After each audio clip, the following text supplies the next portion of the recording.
Hello everybody, आप सभी का आपके अपने इस प्यारे से यूट्यूब चैनल द नाम में स्वागत है। इस वीडियो में हम यूनिट 2 कवर करेंगे फुल फ्लेज्ड तरीके से। इसमें जो है चैप्टर नंबर 6 बैंकिंग कवर होगा और हम बैंक्स के बारे में पढ़ेंगे। टाइप्स ऑफ बैंक्स क्या होते हैं, बैंक्स के कितने टाइप्स ऑफ अकाउंट्स होते हैं और बहुत सारी चीजें। जैसे कि मैंने पिछली वीडियो में सेंट्रल बैंक के बारे में बात करी थी, दैट इज आरबीआई। उस सेंट्रल बैंक को कवर करेंगे।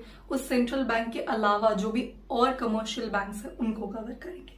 वैसे देखा जाए तो बहुत सारे टाइप्स ऑफ बैंक है, जैसे कि cooperative banks, regional rural banks, small finance banks और हमारे जो है पेमेंट बैंक्स भी होते हैं। 6 टाइप ऑफ बैंक्स जो कैटेगराइज होते हैं, बट हमें 2 पे फोकस करना है, that is commercial and central bank पे। तो सबसे पहले हम कमर्शियल बैंक को कवर करते हैं, फिर हम सेंट्रल बैंक पे आएंगे। सो कमर्शियल बैंक क्या होता है? So commercial bank is an institution which performs the functions of accepting deposits, granting और advancing loans and making investments with the aim of earning profits। तो यहीं पे इस डिफाइन को लर्न करते हैं कि कमर्शियल बैंक क्या है। कमर्शियल बैंक एक ऐसा इंस्टीट्यूशन है जहां पे कुछ फंक्शंस परफॉर्म होते हैं। अब कौन कौन से फंक्शंस परफॉर्म होते हैं? एक्सेप्टिंग डिपॉजिट, लोन्स एडवांस करना या ग्रांट करना लोन को, बात एक ही है, ठीक है। फिर या तीसरा जो है इन्वेस्टमेंट मेकआउट करना। इन्वेस्टमेंट भी कमर्शियल बैंक्स मेकआउट करते हैं। ये 3 फीचर्स जो है, ये 3 फंक्शंस जो है एक हमारा कमर्शियल बैंक परफॉर्म करता है। बट उनका एक मोटिव क्या होता है, उनका एम क्या होता है, उनका एक रीजन क्या होता है कमर्शियल बैंक्स को खोलने का? That is aim of earning profits. उनका एम क्या होता है कि जो आप पैसा ला रहे हो हमारे बैंक में, उसी आपने जो डिपॉजिट कराया है बैंक में, उसी बैंक का जो पैसा आपने डिपॉजिट करा है उसी से वो पैसा बनाते हैं। तो एम ऑफ अर्निंग प्रॉफिट उनका सबसे मेन मोटिव है। तो डेफिनेशन यहीं पे लर्न हो गई हमको कि कमर्शियल बैंक जो है वो एक ऐसा इंस्टीट्यूशन है जो परफॉर्म करता है कौन कौन से functions? Accepting deposit, advancing loans या ग्रांटिंग ऑफ लोन्स, तीसरा इन्वेस्टमेंट मेकआउट करता है। ये तीनों फंक्शंस कौन परफॉर्म करता है? Commercial bank. कमर्शियल बैंक क्या है? एक इंस्टीट्यूशन है। इन सारे फंक्शंस को परफॉर्म करने के पीछे का मेन रीजन क्या है? That is to earn profits. अब जैसे ये कमर्शियल बैंक से अगर मैं एग्जांपल दूं, आपका हो गया एसबीआई, हो गया आईसीआईसीआई, हो गया आपका कनाडा बैंक, हो गया, ये सारे क्या है? एग्जाम्पल्स हैं of your commercial bank. HDFC हो गया, यस बैंक हो गया, ये सारे क्या है? कमर्शियल बैंक्स है, ठीक है। अब कमर्शियल बैंक्स के कुछ फंक्शंस हैं। हमने जैसे ही देखा कि उनके 3 फंक्शंस हैं। अब इसमें जो उनके फंक्शंस है वो 2 बाइफर्केट हो रखे, जैसे कि प्राइमरी फंक्शन, सबसे पहले फंक्शन और सबसे मेन फंक्शन, फिर है सेकेंडरी फंक्शन, ठीक है। देखो, अगर मैं बात करूं एक्सेप्टिंग डिपॉजिट का, तो यही रहा एक्सेप्टिंग डिपॉजिट, उसका प्राइमरी फंक्शन है। प्राइमरी फंक्शंस में आपका एक्सेप्टिंग डिपॉजिट आता है और एडवांसिंग लोन्स आता है। तो एक्सेप्टिंग डिपॉजिट्स में जो हमारा बैंक है वो डिपॉजिट एक्सेप्ट करता है into various types of account. कौन कौन से अकाउंट्स होते हैं? That is current account, saving account, recurring deposit account और फिक्स्ड डिपॉजिट अकाउंट। इसको आप आरडी भी बोलते हो, इसको आप एफडी भी बोलते हो। रिकरिंग डिपॉजिट हमारे संदीप गर्ग में मेंशन नहीं है, बट स्टिल मैं इसको कवर कर देती हूँ, ठीक है। तो सबसे पहला है करेंट अकाउंट। करेंट अकाउंट जो होता है वो बिजनेसमैन लोगों के लिए होता है। जो भी बिजनेस करते हैं उनके लिए उनको क्या ओपन कराना है? करेंट अकाउंट ओपन कराएंगे। वो क्यों करेंट अकाउंट ओपन कराएंगे? ठीक है, क्यों कराएंगे? क्योंकि इस पे जो आपको विड्रॉल है, जब आप पैसा निकालोगे वो आप कभी भी निकाल सकते हो। देखो, बिजनेसमैन लोगों के लिए, बिजनेसमैन को या बिजनेस जो भी रन कर रहा है उसको बहुत सारे ट्रांजैक्शंस करने, बहुत सारी पेमेंट करनी है, बहुत सारे पैसे उसके पास आ रहे हैं, तो उसके लिए वो बैंक पे अपना अकाउंट खुलवाएगा। बैंक पे अकाउंट खुलवा रहा है, इसका मतलब उसको ऐसा अकाउंट चाहिए जिसमें वो कभी भी किसी भी वक्त रात के 12 बजे भी उसको ट्रांजैक्शन करना है तो वो कर सकता है, ठीक है। अगर अब मैं करंट अकाउंट की बात करूं तो इस पे आप विड्रॉल बहुत इजीली कर सकते हो। आपको इस पे इंटरेस्ट नहीं मिलता है, आपको इस पे जो है इंटरेस्ट नहीं मिलता है, बिल्कुल इंटरेस्ट नहीं मिलेगा। इंटरेस्ट आपको मिलेगा नहीं, आपको क्या करना है? आपको इंटरेस्ट देना पड़ेगा, मतलब आपको एक फीस देनी पड़ेगी। किस चीज की fees? That is overdraft facility. हम इस ओवरड्राफ्ट फैसिलिटी को डिटेल्ड में पढ़ेंगे इसमें, बट अभी के लिए फिलहाल मैं ओवरड्राफ्ट फैसिलिटी बताऊं तो नेगेटिव बैंक बैलेंस, आपका जो बैंक बैलेंस है वो नेगेटिव में जाया जा रहा है। जैसे कि बिजनेस को, एक बिजनेसमैन है, उसको 2 लाख रुपए का ट्रांजैक्शन करना है, अब उसके बैंक में 1 लाख रुपया है, अब उसने ट्रांजैक्शन कर दिया, बाकी के जो 1 लाख है वो बैंक खुद भरेगा, ठीक है। तो वो जो ओवरड्राफ्ट फैसिलिटी है कि जो उसने 1 लाख बैंक ने भरा, उस 1 लाख पे उसको क्या है, फीस देना पड़ेगा, और ये कुछ शॉर्ट टर्म टाइम के लिए होती है, और बैंक ने एक लिमिट सेट कर दी होती है कि इतनी लिमिट तक ही भैया तुम बैंक बैलेंस को ओवरड्राफ्ट कर सकते हो, इस लिमिट के बाद आप अपना बैंक बैलेंस नेगेटिव में नहीं लेकर जा सकते। तो ये था करंट अकाउंट। फिर है करंट अकाउंट का टोटल ऑपोजिट पूरा, दैट इज सेविंग अकाउंट। इस पे आपका विड्रॉल इजी है। विड्रॉल ये नहीं है कि मतलब कभी भी कर सकते हो, बट इजी विड्रॉल है, ठीक है, इजी विड्रॉल है। इस पे आपको इंटरेस्ट मिलता है, आपको इस पे अच्छा खासा इंटरेस्ट मिल जाता है। ये होता है आपके इंडिविजुअल्स के लिए, ये इंडिविजुअल्स लोग यूज करते हैं, जैसे बहुत सारे लोगों का ना सेविंग अकाउंट ही खुला होता है। तो सेविंग अकाउंट पे क्या है, आपको इंटरेस्ट मिलेगा अच्छा खासा, आप विड्रॉल भी अच्छा खासा कर पाओगे, और आपको जो है इंडिविजुअल लोग जो भी इंडिविजुअल्स है वो करवा सकते हैं, अपना बैंक अकाउंट खुलवा सकते हैं ऑफ अ सेविंग अकाउंट। फिर अगर मैं बात करूं रिकरिंग डिपॉजिट अकाउंट की, इससे आने से पहले मैं फिक्स डिपॉजिट की बात करती हूँ। तो एफडी आपने सुना होगा, फिक्स डिपॉजिट क्या होता है, one time deposit account, one time.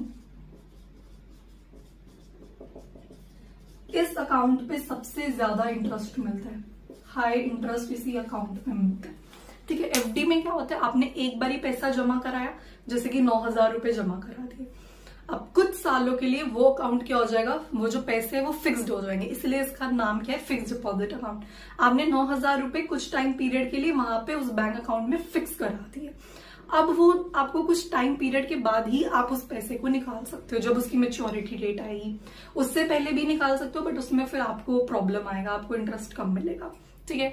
तो यहाँ पे भी बैंक जो है बहुत खेलती है, वो कैसे खेलेगी कि आपने भैया एफडी करा दी, अब आपका जो पैसा है वो फिक्स्ड हो गया बैंक अकाउंट में, तो उतने साल तक, जितने सपोज आपने 10 साल तक करा है, तो 10 साल तक वो जो बैंक है वो अपना पैसा यूज कर सकती है, वो आपका पैसा और जगहों पे यूज कर सकती है। जनरली होता क्या है, बैंक क्या करती है, आपने डिपॉजिट कराया 5 लाख रुपए, फॉर एग्जाम्पल आपके बैंक अकाउंट में 5 लाख रुपए, अब बैंक क्या करेगा, वही 5 लाख जो आपने उसके अकाउंट में, उसके बैंक में दिए हैं, वो उसी 5 लाख को किसको देगा, लोन वालों को, लोन वाले जिनको लोन की जरूरत है, जो बोरोवर्स है, उनको देगा।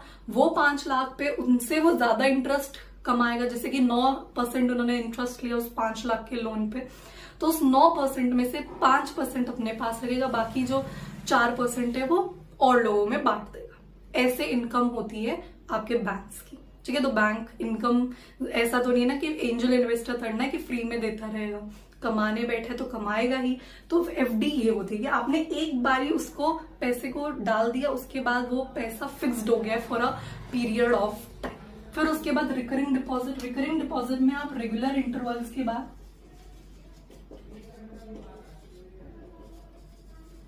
आप क्या करोगे, रेगुलर इंटरवल्स के लिए, जैसे कि मैंने every half yearly, every quarterly या एवरी मंथली में, हर महीने या मैं हर आधे साल में या हर एक साल में, हर क्वार्टरली में क्या है, कुछ पैसे जमा करती जा रही हूँ।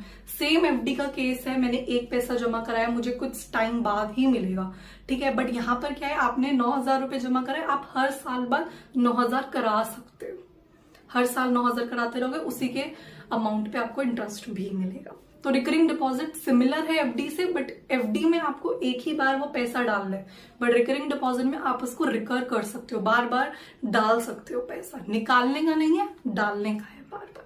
तो ये थे types of bank account, that is current, saving, recurring deposit और फिक्स्ड डिपॉजिट अकाउंट। आपके सिलेबस में रिकरिंग डिपॉजिट नहीं है, मतलब बुक में मेंशन नहीं है, but still for a better understanding मैंने बताया।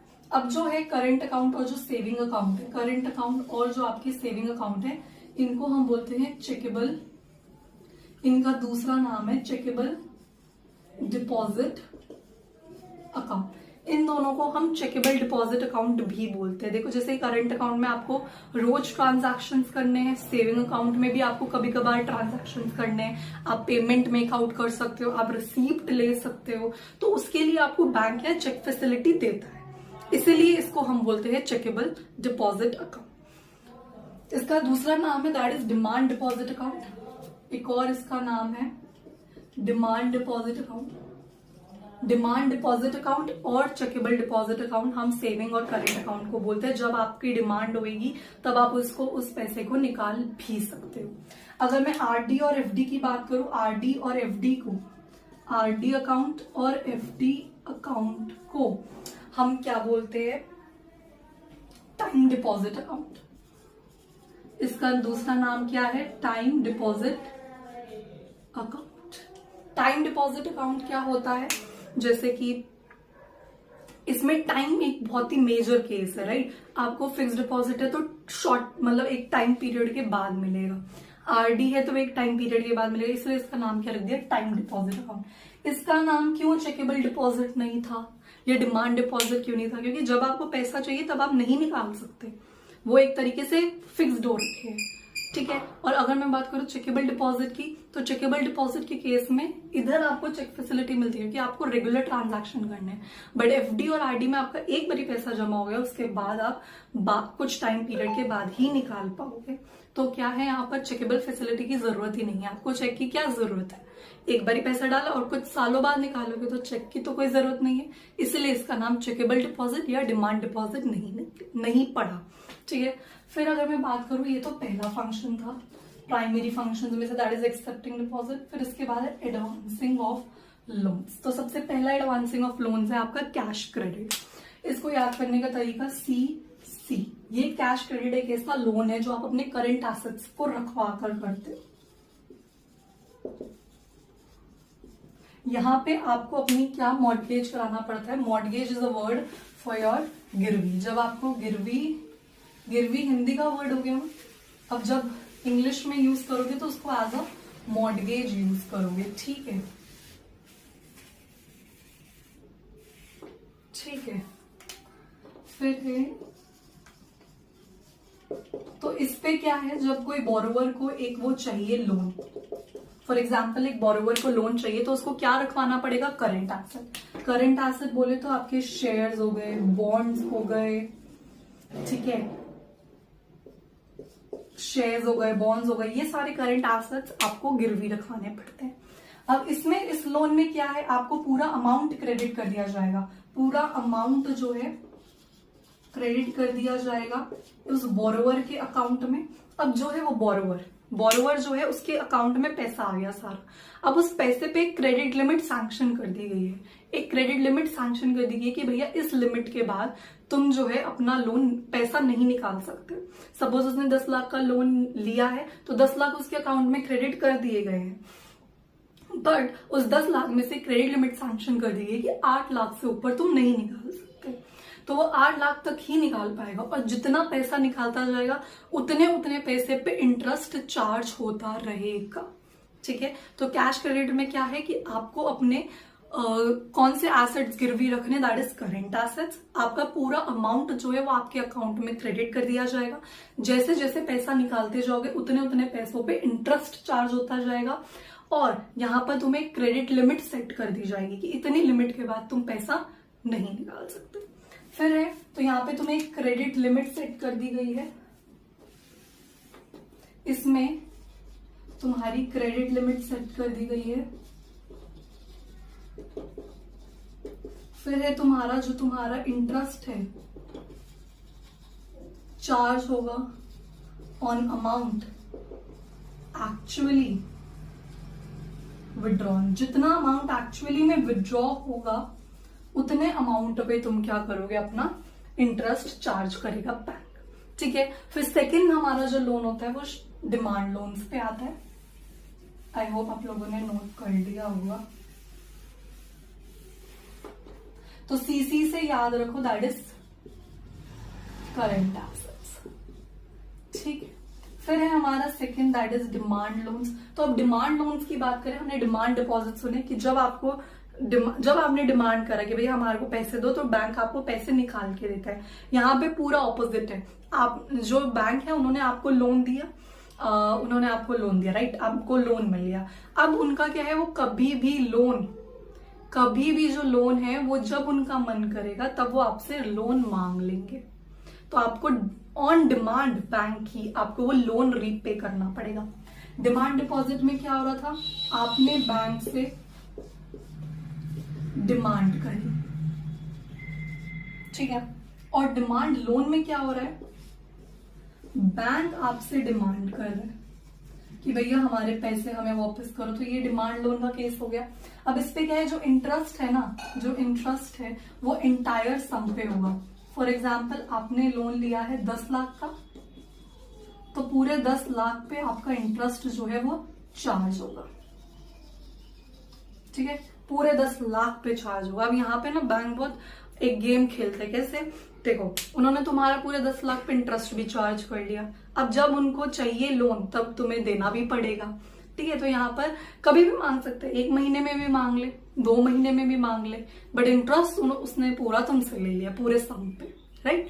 तो यहाँ पर क्या है डिमांड लोन पे, कि जैसे तुमने डिमांड डिपॉजिट्स पे तुम्हें जैसे ही पैसा मांगा बैंक से तो तुम्हें मिल गया। अब लोन का क्या है, अब बैंक तुमसे कभी भी लोन मांगेगा तो तुम्हें रीपे करना पड़ेगा, और जो इंटरेस्ट चार्ज करोगे वो तुम पूरे इंटायर सम पे चार्ज करोगे, ठीक है। फिर अगर मैं बात करूं तुम्हारे शॉर्ट टर्म लोन्स की,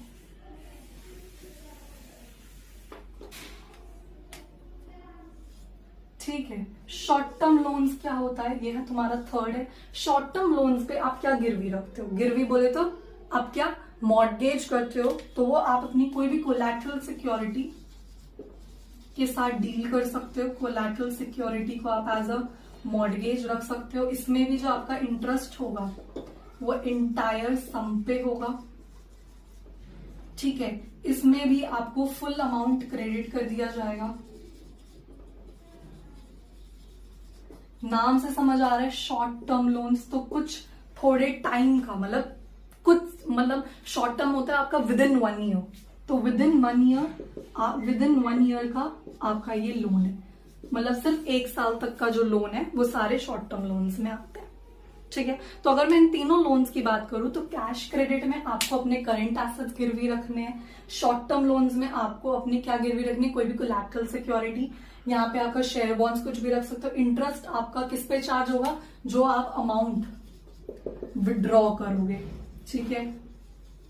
इन दोनों में आपका इंटायर सम पे जो है इंटरेस्ट चार्ज होगा। यहां पर क्या है कि जो आपको हर बारी बोरोवर को कैश क्रेडिट कर दिया जाएगा। यहां पर आपको ऑन डिमांड रीपे करना पड़ेगा। यहां पे क्रेडिट लिमिट सेट कर दी जाएगी।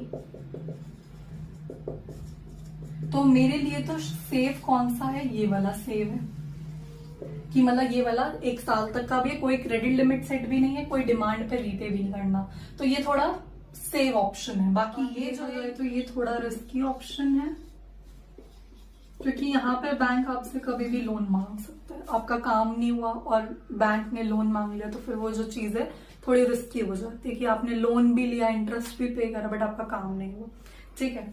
तो अब जो है हम सेकेंडरी फंक्शंस पे आते हैं।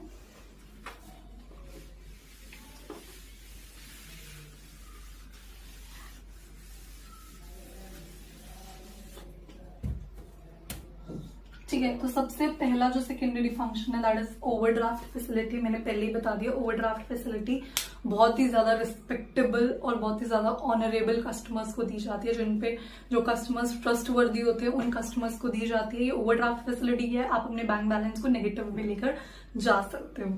फिर अगर इसमें देखा जाए तो ये कुछ शॉर्ट टर्म टाइम के लिए होती है, मतलब शॉर्ट टर्म पीरियड के लिए होती है, और इस पे भी लिमिट सेट कर दी जाती है कि भैया एक इंसान इतनी लिमिट तक ही ओवरड्राफ्ट कर सकता है। फिर है उसके बाद कि इसमें जो है आपको फीस पे करना पड़ता है।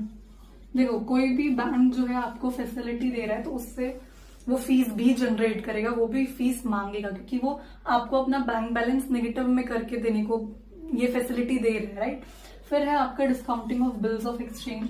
तो ये आपने 11th में पढ़ा होगा, बिल्स ऑफ एक्सचेंज का पूरा एक चैप्टर था जिसमें हमने देखा था कि जो भी बिल्स ऑफ एक्सचेंज है, जिस ओनर के पास या जिस होल्डर के पास बिल्स ऑफ एक्सचेंज है, उसने एक पार्टी ने उसको बिल्स ऑफ एक्सचेंज दिए। अब क्या है, उसने उससे प्रॉमिस करा है सेकेंड पार्टी ने कि हम 10 सितंबर तक आपको पैसा दे देंगे विद सिग्नेचर। पता होगा बिल्स ऑफ एक्सचेंज क्या होता है। बिल्स ऑफ एक्सचेंज एक ऐसा प्रोमिसरी नोट होता है जिसपे वो पार्टी जो है वो लिख कर देती है कि हाँ we will pay this amount on this whatever, जो भी डेट मेंशन्ड होती है और उनका साइन मेंशन्ड होता है।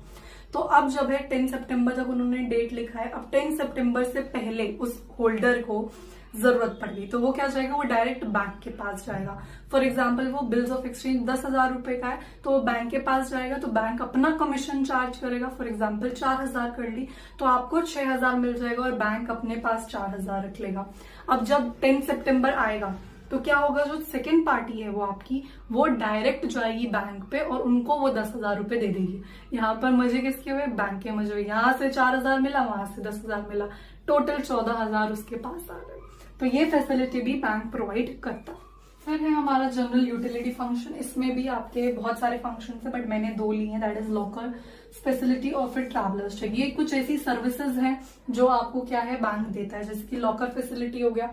लॉकर फैसिलिटी में आपने सुना होगा गोल्ड जैसा आपके कोई भी डॉक्यूमेंट्स, कोई भी इंपॉर्टेंट डॉक्यूमेंट्स जो भी एक सेफ कस्टडी में रखना है, जो आपके, क्योंकि घरों में चोरी हो सकती है बट बैंक में पॉसिबल नहीं है। गवर्नमेंट बैंक में तो पॉसिबल नहीं है, मतलब होगी भी तो गवर्नमेंट रिस्पॉन्सिबल होगी। तो वहां पर वो लॉकर फैसिलिटी देते हैं कि भैया तुम्हें अपना जो भी तुम्हारा इंपॉर्टेंट डॉक्यूमेंट्स है या जो भी कोई भी गोल्ड है वो सारा तुम अपना यहाँ पर लॉकर्स बैंक में है उधर आकर रखो और सबका नेम असाइंड होता है विद दैट लॉकर। फिर है ट्रैवलर्स चेक। ट्रैवलर्स चेक क्या होता है, जैसे कि ये ट्रैवलर्स चेक कौन देता है, बैंक देता है। ऑब्वियस सी बात है बैंक देता है। क्यों देता है, ये ट्रैवलर्स चेक कैश के बदले दिए जाते हैं। किसके बदले दिए जाते हैं, कैश के बदले। अब यहाँ पर देखो एक इंसान अपने बैंक में 10 लाख रुपए उसका डिपॉजिट है बैंक में। अब उसको कहीं घूमने जाना है, फॉर एग्जाम्पल मालदीव्स जाना है, तो भैया कम से कम 2-4 लाख रुपए तो निकालेगा अपने बैंक में से। उसने निकाले तो अब जो बैंक है उसको उसका पैसा कम हो गया तो वो इंटरेस्ट कम कमा पाएगी, राइट। उसने लोन पे दिया हुआ है तो उसको घाटा होगा। तो उस घाटे को रोकने से क्या बढ़िया वो क्या बोलती है कि ट्रैवलर्स चेक ले जाओ। भैया तुम कैश का रिस्क भी अवॉइड करो और हमारा ट्रैवलर्स चेक भी ले जाओ, हमारा भी घाटा नहीं होगा, तुम अपना कैश भी बचाओगे। अब इसमें मेन बात ये है कि ट्रैवलर्स चेक के बदले, मतलब कैश के बदले आपको ट्रैवलर्स चेक दिया जाता है कि आप कैश लेकर जाओगे, कहीं पे भी जा रहे हो तो कैश लेके जा रहे हो तो रिस्क है कि कोई भी चोरी कर सकता है आपके कैश को। तो उस रिस्क को हटाने के लिए वो ट्रैवलर्स चेक इंट्रोड्यूस करती है। अब ट्रैवलर्स चेक उनके लिए भी एक एडवांटेज है। कैसे, अब भैया जब इंसान अपने अकाउंट में से पैसे ही नहीं निकालेगा तो उनका घाटा नहीं होगा, उनका जो लोन में पैसा दिया हुआ है और जो इंटरेस्ट है वो उनका कम नहीं आएगा, उतना ही आएगा। तो इसलिए वो ट्रैवलर्स चेक देती है कि भैया तुम अपना पैसा हमारे बैंक में रखो, तुम्हारा भी पैसा सेव रहेगा, हमारा भी काम चलता रहेगा।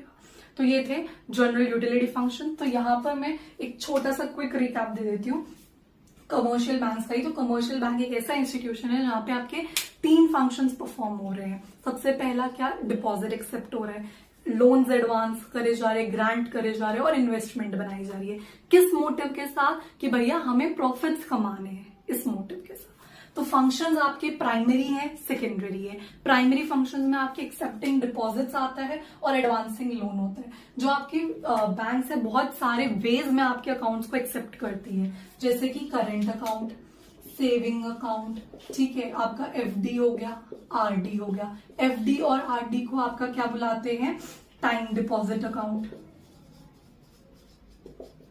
ठीक है, क्योंकि ये किससे रिलेटेड है, टाइम से रिलेटेड है। करेंट डिपॉजिट या आपका चेकेबल डिपॉजिट भी बोलते हैं। क्यों, क्योंकि इनमें आपकी चेकेबल फैसिलिटी है, आपकी चेक की फैसिलिटी है। और डिमांड डिपॉजिट, जब आप डिमांड करोगे उतने डिमांड पे आपको पैसा मिल जाएगा। तो ये था एक्सेप्टिंग डिपॉजिट। अब क्या है, आपको जो है जो आपकी बैंक है वो डिपॉजिट तो एक्सेप्ट करती है। अब वो जो आपने पैसा दिया हुआ है उन्हें, वो आइडियली बैठेगा नहीं ना, उसको वो और तरीके से, मतलब पैसे से ही पैसा बनाएंगे। तो इसलिए वो उस पैसे को कहाँ यूटिलाइज करते हैं, लोन्स में। तो अब लोन्स भी आपके कौन कौन से हो गए, कैश क्रेडिट, जिसपे आपको मतलब जिसपे आपको कर्ज दे रहे हैं कैश का। फिर है शॉर्ट टर्म लोन्स, फिर है आपका कौन सा लोन है, डिमांड लोन्स। ठीक है, ये तीनों लोन्स है। कैश क्रेडिट में आपको पूरा अमाउंट दे दिया जाएगा। इंटरेस्ट किस पे चार्ज होगा? जितना आप अमाउंट विड्रॉ कर रहे हो। क्रेडिट लिमिट सेट है। यहाँ पर कौन से मॉर्गेज वही चीज है, that is current asset, see that is current asset तुम्हारा। शॉर्ट टर्म पे कुछ टाइम के लिए ये लोन्स दिए जाएंगे, पूरे इंटायर सम पे इंटरेस्ट होगा, कोलैटरल सिक्योरिटी के अगेंस्ट तुम ये लोन ले सकते हो। डिमांड लोन्स की बात करूं तो डिमांड लोन्स जो हैं वो आपको जैसे डिमांड डिपॉजिट, जब आपको पैसा चाहिए तब आप उसको बैंक दे रहा है, ऐसे ही बैंक ने आपको लोन दिए, अब वो जब अपना पैसा मांगेगा तो वो तुम्हें देना पड़ेगा।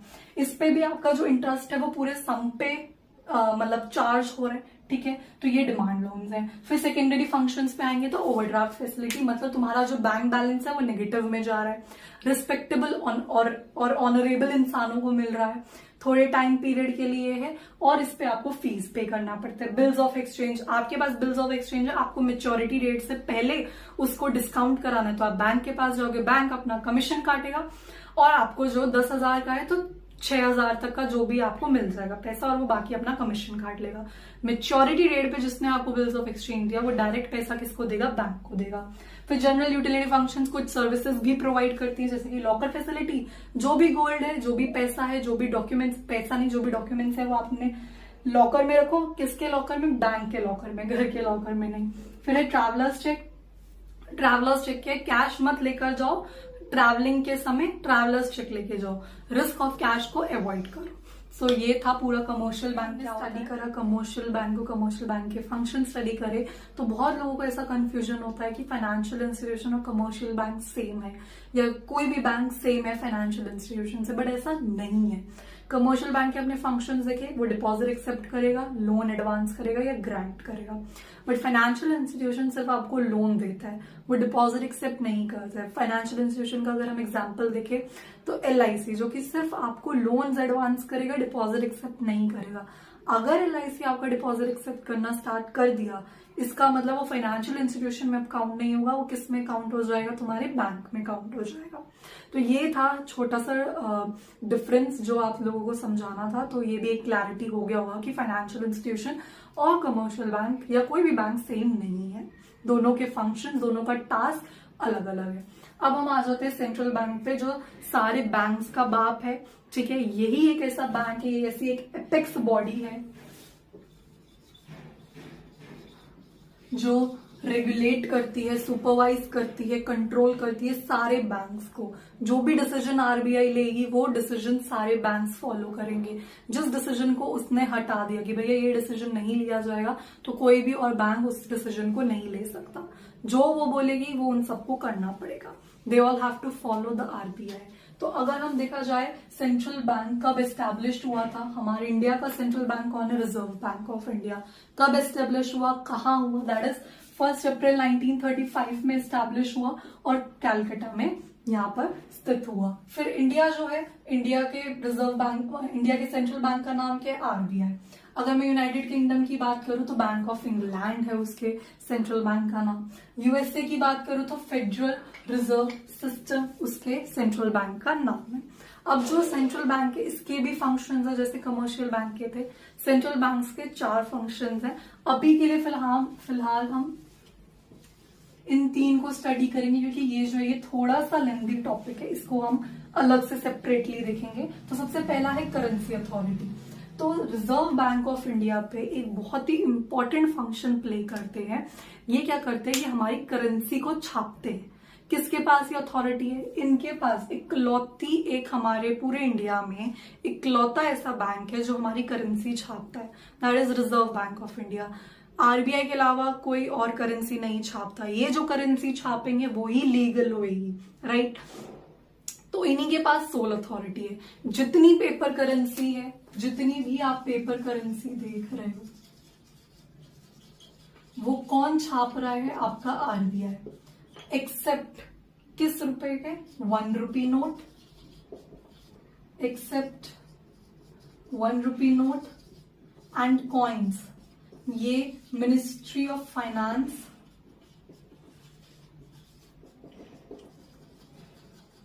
फाइनेंस मिनिस्ट्री छापती है। तो मतलब 1 रुपए का नोट और उसके अलावा के जितने भी कॉइन्स है वो सारी फाइनेंस मिनिस्ट्री छापती है।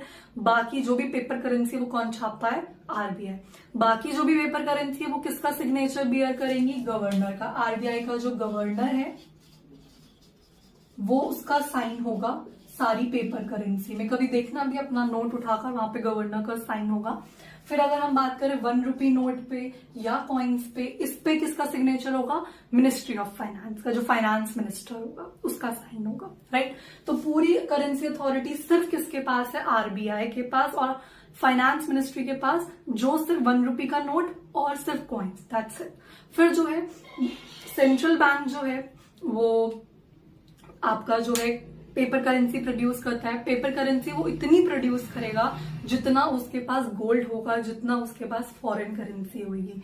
मतलब जितना, मतलब उसको इक्वल रखना है कि गोल्ड जितना होगा, फॉरेन करेंसी जितनी होगी, उतनी ही वो पैसा छापेगा। तभी जो है वो एक कॉन्फिडेंस आएगा पब्लिक का कि हाँ भैया ये जो पैसा है इसकी कोई वैल्यू है। तो ये था कि आरबीआई का जो फंक्शन है वो कौन सा है? करेंसी अथॉरिटी का, सिर्फ आरबीआई के पास है। फिर अगर मैं बात करूं बैंकर्स टू द गवर्नमेंट, ठीक है, बैंकर्स टू द गवर्नमेंट की बात करूं तो एज अ बैंकर, गवर्नमेंट का बैंकर होने के मतलब जो गवर्नमेंट का बैंकर है आरबीआई, वो 3 फंक्शंस परफॉर्म करता है। एज अ बैंकर भी, एज एन एजेंट भी, एज अ फाइनेंशियल एडवाइजर भी। एज अ बैंकर देखूं मैं तो वो 3 फंक्शंस और परफॉर्म करता है कि वो गवर्नमेंट का करेंट अकाउंट खोलेगा, उसमें कैश बैलेंसेस रखेगा। फिर अगर मैं बात करूं उनकी रिसिप्ट एंड पेमेंट्स की, गवर्नमेंट के बिहाफ पे वो कहीं से पैसा आए उसको एक्सेप्ट करेगा, कोई पेमेंट करनी है तो वो करेगा गवर्नमेंट के बिहाफ पे। फिर है तुम्हारे लोन्स एंड एडवांसेस। आरबीआई जो है सेंट्रल गवर्नमेंट, स्टेट गवर्नमेंट, इन सबको लोन भी प्रोवाइड करता है और कुछ टेम्परेरी पीरियड के लिए प्रोवाइड करते हैं, और किसके अगेंस्ट? उनके ट्रेजरी बिल्स के अगेंस्ट। फिर है एज एन एजेंट, अगर मैं बात करूं तो एज एन एजेंट वो कौन सा फंक्शन परफॉर्म करते हैं? जितना भी पब्लिक डेप्ट है उन सबकी रिस्पॉन्सिबिलिटी किसके हाथों में, किसके कंधों पे? That is RBI.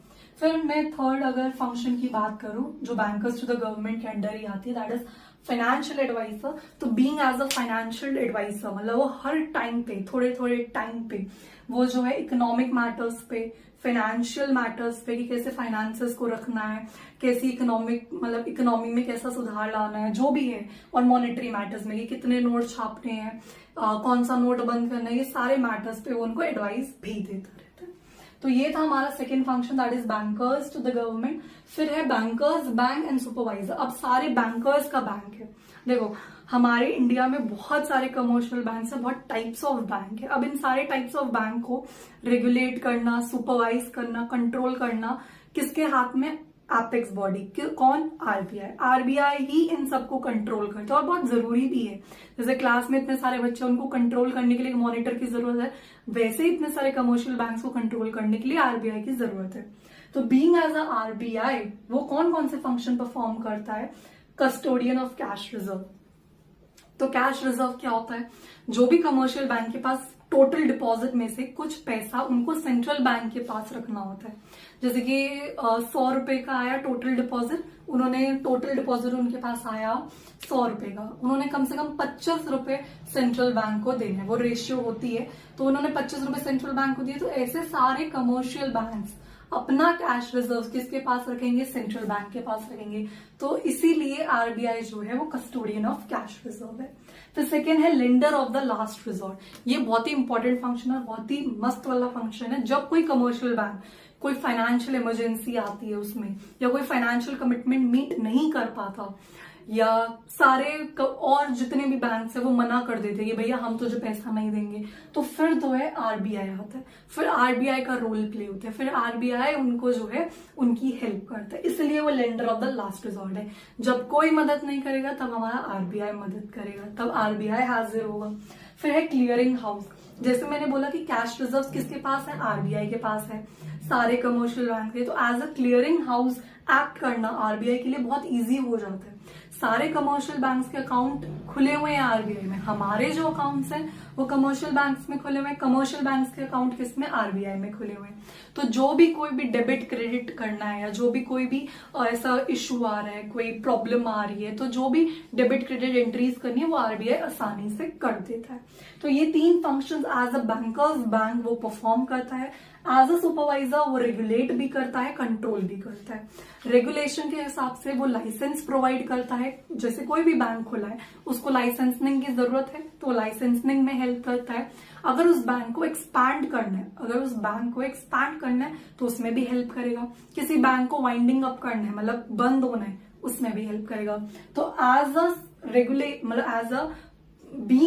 A performing a function as a regulator वो ये सारी चीजें परफॉर्म करते हैं। और एज अ कंट्रोलर वो सारे बैंक्स को इंस्पेक्ट करेगा, हर किसी पे नजर रखेगा कि कोई बैंक कुछ गलत तो नहीं कर रहा, कोई बैंक किसी कस्टमर का या किसी डिपॉजिटर का पैसा तो नहीं खा रहा, कहीं पे कुछ गलत तो नहीं हो रहा, ये सारी चीजें इंस्पेक्ट करेगा आरबीआई।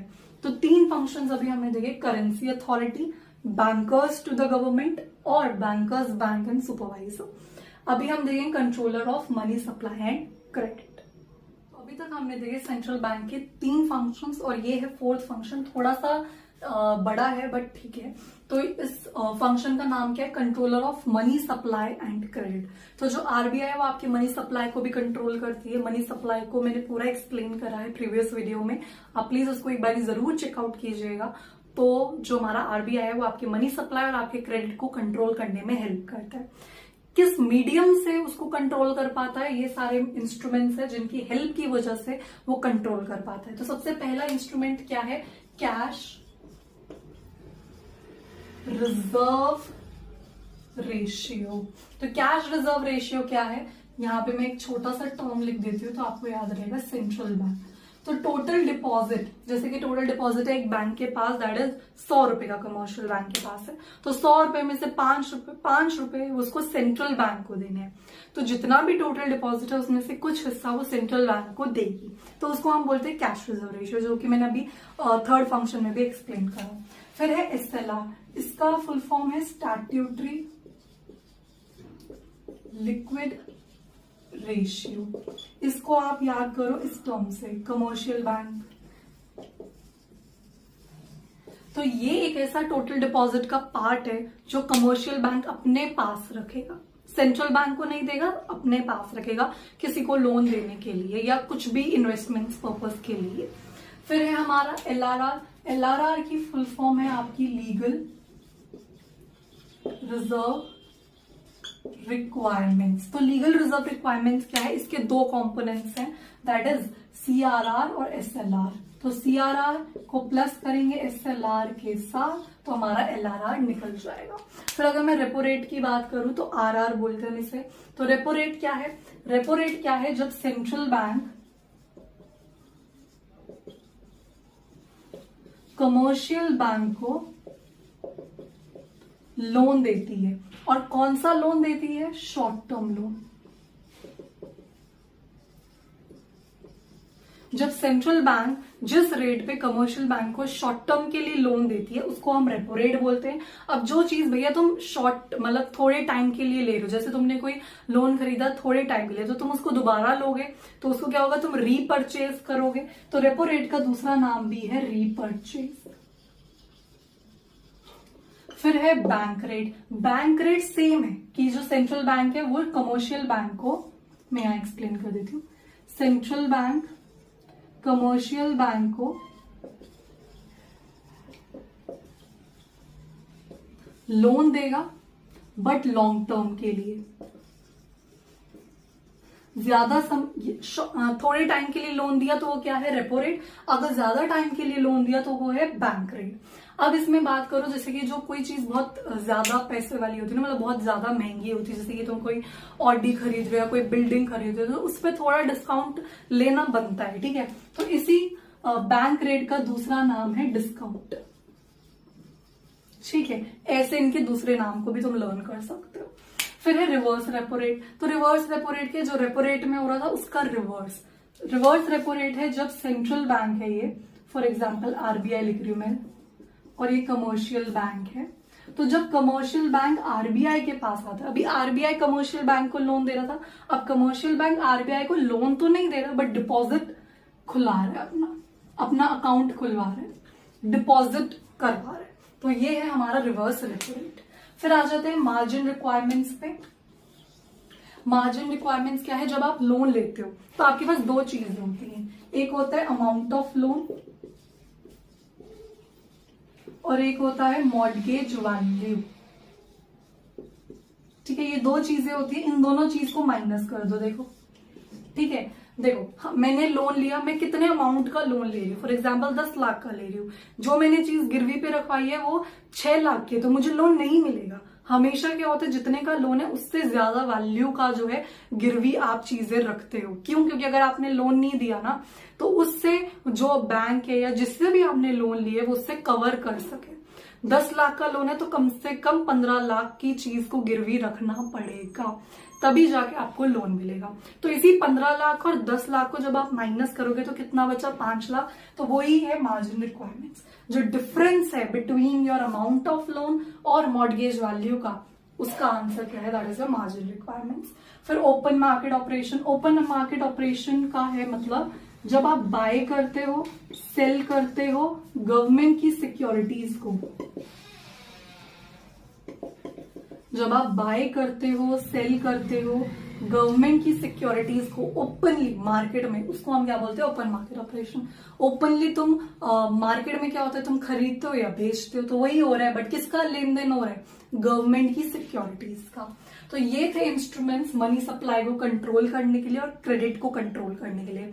अब जो है, अब इसमें क्या है ना कि मनी, अब जब भी ये जितने भी इंस्ट्रूमेंट्स हैं, फॉर एग्जाम्पल CRR है, SLR है, RR है, बैंक रेट है, रिवर्स रेपो रेट है, ठीक है, तुम्हारा ये जब भी बढ़ेंगे, मतलब ये सारे जब बढ़ेंगे तो तुम्हारी मनी सप्लाई क्या होगी? घटेगी। ठीक है, अब इसका ऑपोजिट वाइसा वर्सा, जब ये घटेंगे तो तुम्हारी मनी सप्लाई क्या होगी? बढ़ेगी। ठीक है, तो जब जब ये घटेंगे तब तक तुम्हारा मनी सप्लाई बढ़ेगा, जब जब ये बढ़ेंगे तो मनी सप्लाई तुम्हारा क्या होगा? घटेगा। तो अगर मैं बात करूं ओपन मार्केट ऑपरेशन की, ओपन मार्केट ऑपरेशन की और तुम्हारी मार्जिन रिक्वायरमेंट्स की, तो अगर ओपन मार्केट ऑपरेशन की, ओपन मार्केट ऑपरेशन में जब आप बाय कर रहे हो, जब आप किसी भी गवर्नमेंट सिक्योरिटीज को खरीद रहे हो, तो आपकी जो मनी सप्लाई है बढ़ेगी। आप खरीद रहे हो, आपके पास कुछ आ रहा है तो मतलब मनी सप्लाई बढ़ रही है। अगर आप इसको सेल कर रहे हो, आप गवर्नमेंट सिक्योरिटी को सेल कर रहे हो, तो मनी सप्लाई क्या है? घट जाएगी। मार्जिन रिक्वायरमेंट्स में भी सेम है, बढ़ेगा तो मनी सप्लाई घटेगी, घटेगा तो मनी सप्लाई बढ़ेगी। तो ये ऐसे काम करते हैं। फिर अगर मैं बात करूं मॉनेटरी पॉलिसी क्या होती है, ये मॉनेटरी पॉलिसी किसकी है? आरबीआई की है। तो आरबीआई का जो मॉनेटरी पॉलिसी है इसको पढ़ते हैं। Refers to the policy made by the central bank. किसने ये पॉलिसी बनाई है? सेंट्रल बैंक ने बनाई है। किस लिए बनाई है? जो भी मनी सप्लाई में चेंज करना है उनको, उसके लिए वो कौन सी पॉलिसी लाए हैं? Monetary policy. ये क्या है? ये सब मॉनेटरी पॉलिसी के अंदर आ रहे हैं। मनी सप्लाई को अगर हमें बढ़ाना है तो इन सबको कम करना पड़ेगा, और अगर मनी सप्लाई को घटाना है तो इन सबको बढ़ाना पड़ेगा।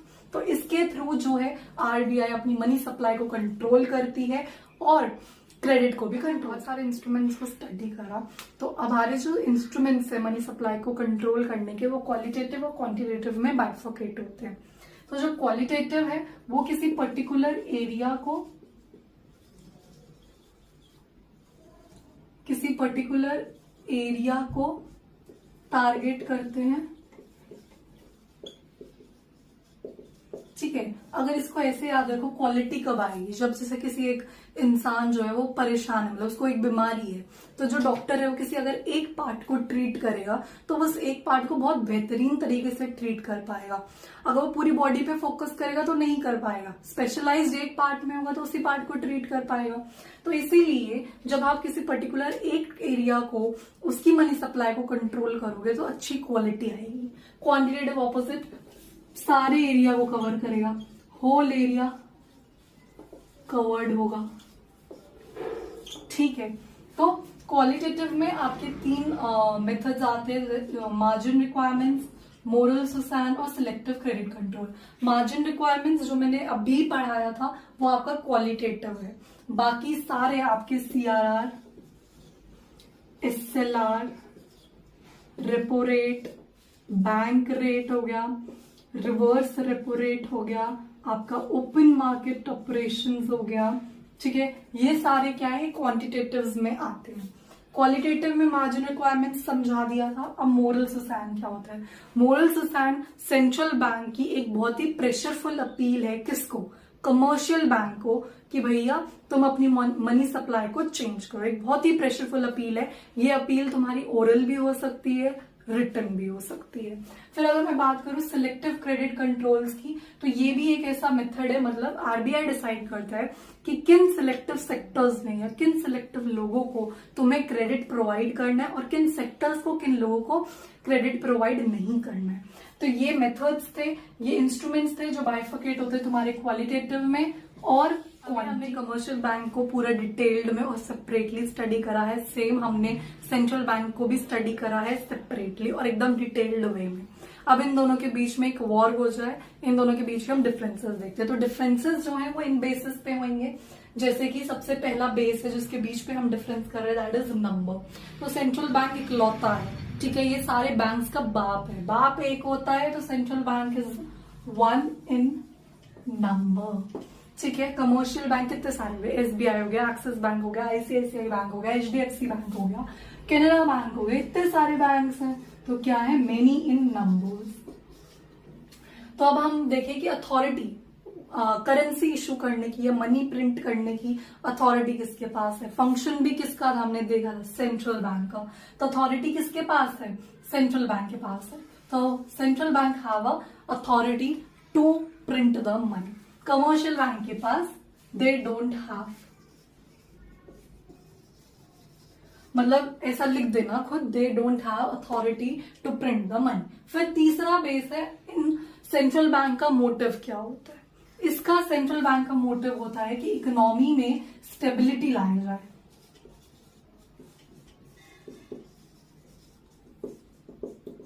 ठीक है। कमर्शियल बैंक का मोटिव क्या है? स्टार्टिंग में डिस्कस करा था, इनका प्रॉफिट अर्न करने का मोटिव होता है,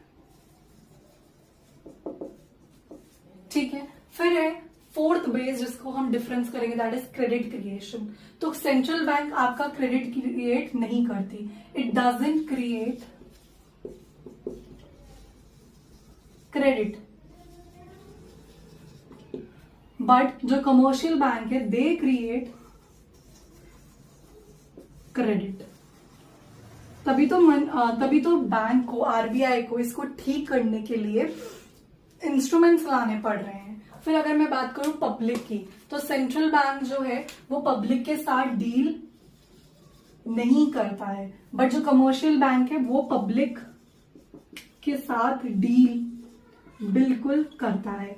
फिर अगर मैं फिफ्थ जो नेक्स्ट हमारा बेस है, that is custody of gold and foreign currency. तो किसके पास गोल्ड और फॉरेन करेंसी रखा जाता है? मैंने सेंट्रल बैंक के ही एक फंक्शन में बोला था कि गोल्ड और फॉरेन करेंसी जितनी होएगी उतना ही वो पेपर इश्यू करेगा। तो ये कस्टडी किसके पास है? सेंट्रल बैंक के पास, दे हैव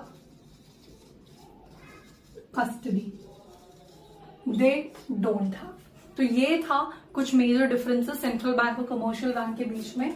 ज्यादा से ज्यादा 3 मार्क्स में आ जाएगा, तो आप कोई भी 3-4 पॉइंट्स लिख सकते हो। और एक चीज हमेशा याद रखना, जब भी डिफरेंस लिखते हो तो उसमें तुम इसका ना मीनिंग भी घुसाड़ देना। मीनिंग लिखना किसी भी डिफरेंस में बहुत ज्यादा इंपॉर्टेंट है।